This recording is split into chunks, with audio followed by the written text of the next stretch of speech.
बढ़ती हुई उम्र आपके चेहरे का फैसला नहीं करती और ना ही आपकी एज का फैसला करती है। आपने देखा होगा कि कुछ लोग काफ़ी एजिड होने के बावजूद बहुत फ्रेश और यंग नज़र आते हैं। इसकी वजह ना महंगी महंगी क्रीमें हैं और ना ही कोई ब्यूटी ट्रीटमेंट।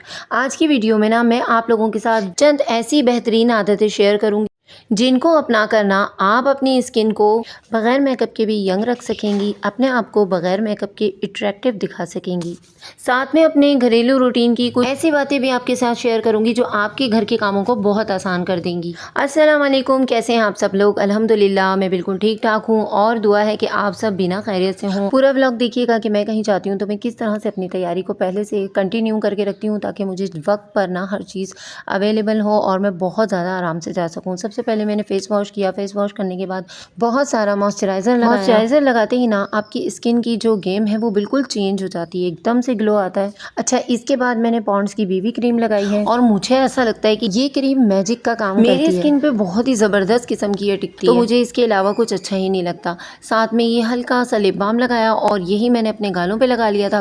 फिर पिंक कलर के लिप ग्लोज के साथ ना इसको मिक्स करके ना अपने लिप पर लगा लिया। जो मिडिल क्लास हाउस वाइफ होती हैं जिनके पास कोई हेल्पर भी नहीं होती और तकरीबन यही ख्वाहिश होती है कि वक्त पर ही हर काम हो जाए और जल्दी से सारी तैयारी भी हो जाए और तैयारी इतनी परफेक्ट हो कि हर बंदा देखता रह जाए। बालों को ना रात को ही मास्क लगा के 1-2 घंटे मैंने छोड़ दिया था और उसके बाद धो करना फिर मैंने शावर भी ले लिया था क्योंकि मुझे पता था कि सुबह में मुझे बालों की केयर करने का बिल्कुल भी टाइम नहीं मिलेगा। यकीन करें कि एक औरत जब इतनी सारी जिम्मेदारियों के साथ कहीं जा रही होती है ना, उसके लिए ना खुद को तैयार करना वक्त पर बहुत मुश्किल हो जाता है। और एक समझदार औरत वही होती है जो अपने आप को ना इतना हाजिर दिमाग रखती है कि हर काम को ना वक्त के हिसाब से, प्लानिंग के हिसाब से करना जानती है। और अगर हमने वक्त से पहले अपनी सारी तैयारियां करके रखी होती है ना तो बहुत कम मेकअप के सामान में भी ना हम अपने आप को अच्छा दिखा सकते हैं। बालों को रात को ही मास्क लगा लिया था और वॉश कर लिया था, तो बस अभी बालों को ना हल्का सा गीला करके बस यहाँ पे मैंने ये सीरम अप्लाई किया है और लास्ट में डिओडोरेंट का यूज़ मैं लाजमी करती हूँ। बस यही 2-4 छोटी छोटी चीज़ें हैं, छोटी छोटी बेसिक बातें होती हैं जो मेरी तैयारी को ना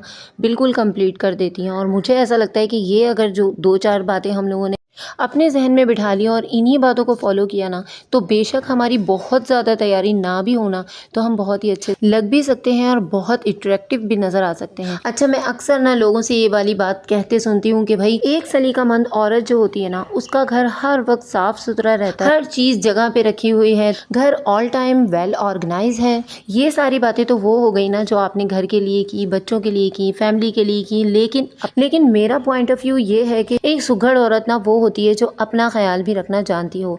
ओ भाई, जब आप अपना ख्याल ही नहीं रख रही, स्किन को मॉइस्चराइज नहीं कर रही हैं, अपने आप को बिल्कुल अट्रैक्टिव बनाने के लिए कोई मेहनत ही नहीं कर रही हैं, आप अपने आप को अटेंशन ही नहीं दे रही, तो आप किस बात की सुघड़ हैं? 2-2 दिन आप नहा नहीं रहे, कपड़ों के अंदर से स्मेल आ रही है लहसुन अदरक की, बच्चों की फीडर की, उनके दूध की। तो ये जो घर होता है ना, यकीन करें ये बात की बात होती है। पहले अपने आप को साफ रखना एक औरत की सबसे बड़ी जिम्मेदारी होती है और उसके बाद ही वो घर को बहुत अच्छे से मेंटेन करती है। मेरे नज़दीक वही औरत सबसे ज़्यादा सलीकामंद और सुघड़ होती है जो कम से कम अपने आप की सफाई का बहुत ज़्यादा ख्याल रखती है। डेली शावर लेना, डेली कपड़े चेंज करना और अगर हो सके तो रोज़ाना लाइट सा तैयार होना। यार, जब हम पूरा दिन काम करते हैं ना तो इतना तो अपने लिए कर ही सकते हैं कि अपने आप को भी अच्छा दिखाना हमारा हक बनता है। और यकीन करें जब हम नहाए धोए हुए होते हैं, बेशक पुराने कपड़ों में होते हैं, लेकिन उसके बावजूद हमारे अंदर काफ़ी कॉन्फिडेंस भी होता है और अचानक से कोई आ जाए ना तो भाग के जल्दी से शावर लेने के बजाय ना हम फ़ौरन कॉन्फिडेंस से मिलते हैं। और अचानक से आने वाला भी बहुत ज़्यादा इन तमाम बातों से इंस्पायर होता है। और एक हदीस में है ना कि अल्लाह ताला को भी वो लोग बहुत ज़्यादा पसंद है जो पाक साफ रहते हैं, जो पाकीज़गी का बहुत ज़्यादा ख्याल रखते हैं। लेकिन हाँ, एक औरत का ना पुरसुकून रहना बहुत ज़्यादा ज़रूरी है, ख़ास तौर पे अपनी मेंटल पीस का बहुत ज़्यादा ख्याल रखें। खैर जी, ये जो क्लिप हैं ये नेक्स्ट डे के हैं और यहाँ पर ना सफाई से पहले ज़ीरे को ना फटक के साफ़ कर रही हूँ। इसके अंदर भी काफ़ी कचरा होता है तो लाजमी ना एक दफ़ा इसको लाजमी चेक कर लिया करें यूज़ करने से पहले। अक्सर इसमें ना इतना ज़्यादा कचरा निकल रहा होता है तो बस यहाँ पे कुछ गिर गया था गैलरी के अंदर और इस तरह के जो काम होते हैं ना वो मैं ला कर ना गैलरी के अंदर करती हूँ। फिर यहीं पे ना झाड़ू लगाकर और डस्ट केसर से उठाकर फिर डस्टबिन में डाल देती हूँ।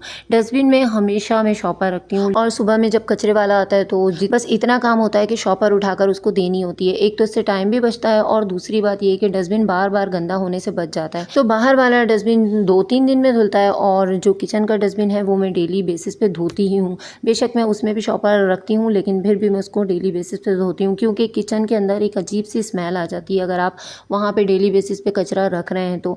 लेकिन मैं जैसे ही काम ख़त्म करती हूँ ना, तो जो किचन का कचरा होता है वो भी मैं बाहर वाले डस्टबिन में लाकर रख देती हूँ, तो उससे किचन में बिल्कुल भी स्मेल नहीं होती। इन छोटी छोटी बातों का ख्याल रखने से ना एक तो टाइम बहुत ज़्यादा अच्छे से मैनेज हो जाता है और काम भी आसान हो जाता है। और मैं हमेशा आप लोगों को कहती हूँ कि सुबह उठा करें, सुबह उठने के बहुत ज़्यादा फ़ायदे हैं। अब रात के जितने भी बचे कुचे काम होते हैं ना, अगर हम देर से उठते हैं ना तो वो पेंडिंग पे पड़े ही रहते हैं। फिर जो नेक्स्ट डे के काम होते हैं, अब जाहिर सी बात है पहले हम उनको निपटाएंगे और जो पहले के पड़े हुए काम होते हैं वो फिर रखे ही रह जाते हैं। तो आज भी मैं वही अपनी डेली रूटीन के हिसाब से सुबह उठ गई थी और फिर सूरह यासीन वगैरह पढ़ने के बाद सब चीज़ों से फारिग होने के बाद ना मैं यहाँ पर आ गई थी। काफ़ी दिनों से ना बर्तनों का रैक गंदा हो रहा था, तो सोचा जिसको निपटा लेती हूँ। सुबह में इतने काम भी नहीं होते और सुबह में कोई शोर शराबा नहीं होता, कहीं से आवाज़ें भी नहीं लग रही होती और घर की इतनी जिम्मेदारियाँ होती हैं ना जो बच्चों के उठने के बाद या फैमिली के उठने के बाद शुरू होती हैं और फिर वो रात गए तक जारी रहती हैं। तो बस जल्दी जल्दी इसी को धो रही थी। मैंने कहा चले आज इसको जल्दी से वॉश करके रख देती हूँ, ताकि बच्चों के उठने से पहले बर्तन वगैरह सारे मैं सेट कर दूँ और फिर घर के जो काम शुरू होंगे तो फिर वो रात गए तक ही जाहिर सी बातें जारी रहेंगे। फिर खाना वगैरह बनाने में ना इन बातों का टाइम मिलता ही नहीं है। तो सुबह का जो टाइम होता है ना वो इन तमाम कामों के लिए बहुत ज़्यादा बेहतरीन होता है, क्योंकि ये वो एक्स्ट्रा काम होते हैं जो हम घर की रूटीन के साथ चला ही नहीं सकते, और अगर चलाने के लिए खड़े हो जाते हैं तो यकीन करें हमारा अपना हाल बुरा हो जाता है। तो अपने आप का ख्याल रखना भी ज़रूरी है और घर को ऑर्गेनाइज़ करना, घर को मेंटेन करना और घर को खूबसूरत दिखाना भी हम औरतों की ही जिम्मेदारी होती है। तो जाहिर सी बात है जब अपनी जिम्मेदारियों को हमने निभाना ही है तो उनको अच्छे तरीके से निभाएं और हर चीज़ का एक टाइम बना लें। प्रॉपर टाइम बनाने से ना तो इतनी ज़्यादा थकन होती है और ना ही जो है वो कोई काम रुकता है।